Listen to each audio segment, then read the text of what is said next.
पंतप्रधान मोदी शहांनी बाळासाहेब ठाकरेंचा पक्ष आणि चिन्ह विकलं. खासदार संजय राऊत यांचा गंभीर आरोप. तर केंद्रीय निवडणूक आयोगावरही घणाघाती टीका.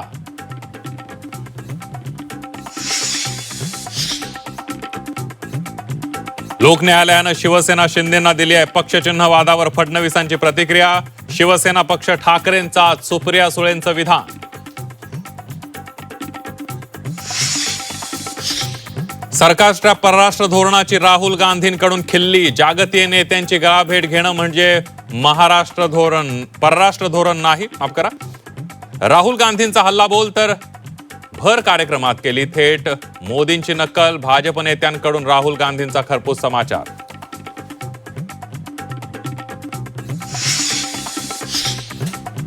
राहुल गांधी छिछोरगिरी करणारे नेते. मुख्यमंत्री देवेंद्र फडणवीसांची टीका. तर राहुल गांधींना मिमिक्रीच म्हणायचं का? शिंदेंनी राहुल गांधींना डिवचलं.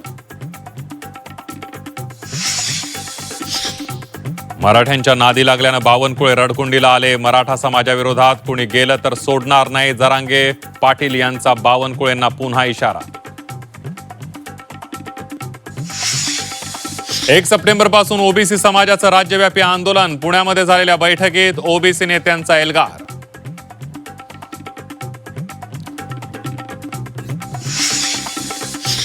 गडचिरोलीच्या जपतला इथल्या आश्रमशाळा बंद करू नका. ती दुसऱ्या शाळेला चालवायला द्या. अंबादास दानवेंची मागणी. सांस्कृतिक राजधानीला अंधश्रद्धेचा विळखा. पाय धुतलेलं पाणी दूध पाचून तागून दे बाबाचे उपचार. सोशल मीडियावर बाबाचे व्हिडिओ व्हायरल. भाजप सत्तेत आल्यापासून भोंदूगिरीमध्ये वाढ. देवाच्या नावावर बाजार मांडलाय. पुणे भोंदू बाबा प्रकरणी वडेट्टीवारांची भाजपवर टीका. नांदेडमध्ये तृतीयपंथीयांच्या 2 गटात हाणामारी. एकमेकांच्या हद्दीत पैसे मागण्यावरून वाद.